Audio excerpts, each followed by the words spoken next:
So in the past 5 years, I've read a ton of books, but there's a few that I keep coming back to. Not just because I probably missed something the first time, but because I'm not the same person I was the first time I read them. The ideas hit so much deeper, and the insights get that much sharper. And over time, they've reshaped how I live, how I think, and how I work. So in this video, I'm sharing the 4 books that I intentionally reread every year. They've each earned a permanent place in my mental operating system. Okay, let's start with the heavyweight. Antifragile by Nassim Taleb. This book cracked my brain open the first time I ever read it. It is dense, it is demanding, but it's maybe the most important book that I've ever picked up. Wind extinguishes a candle and energizes fire. Likewise with randomness, chaos, and uncertainty. You want to use them, not hide from them.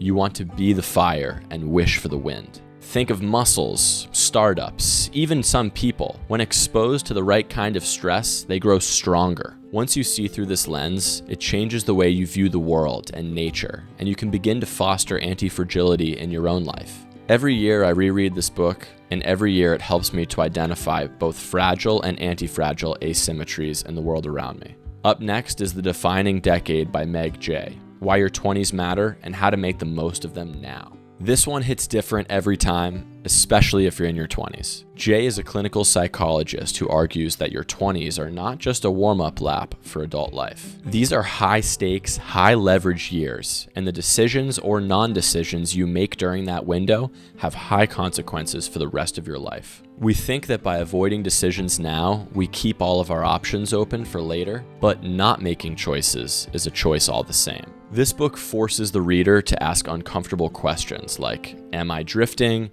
Am I avoiding making decisions under the illusion that I'll have time for that later? 30 is not the new 20. Claim your adulthood, get some skin in the game. This one stays on my shelf as sort of a compass, and every time I reread it, I catch something that I missed. Not because it wasn't there the first time, but because I wasn't ready to do anything with it yet. And honestly, that's the hardest part with books like these. It's not reading them, but remembering them, implementing them. I'm actually working on a digital product to help bridge the gap between learning from books and actually taking action and implementing the lessons in them. Subscribe if you want to stay up to date on that.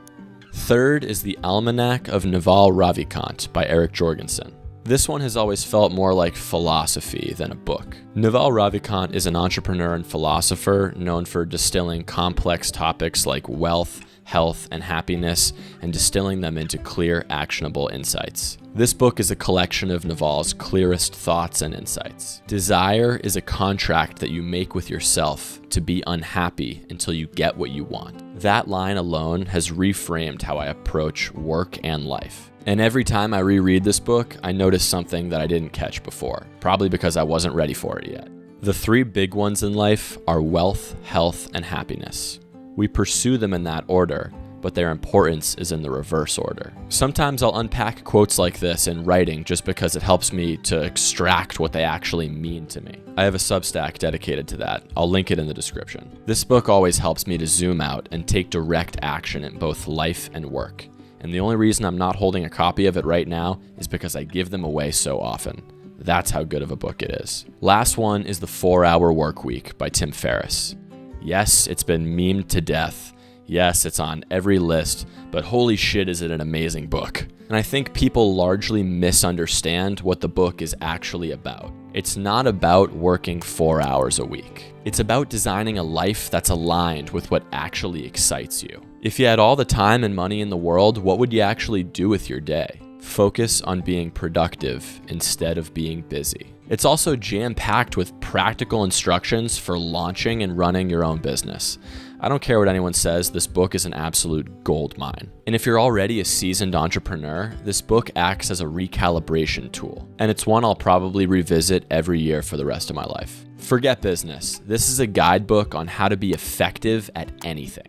So yeah, those are the 4 that I keep coming back to year after year. They hold up and they get better the deeper you go. As Naval says, I would rather read the best 100 books over and over again until I absorb them than read all the books. And what's great is that this same idea, this tension between discomfort and growth exists outside the world of books too. I just made a video about a UFC champion that touches on exactly that. how struggle, pressure, and unpredictability can shape someone into something that you don't see coming.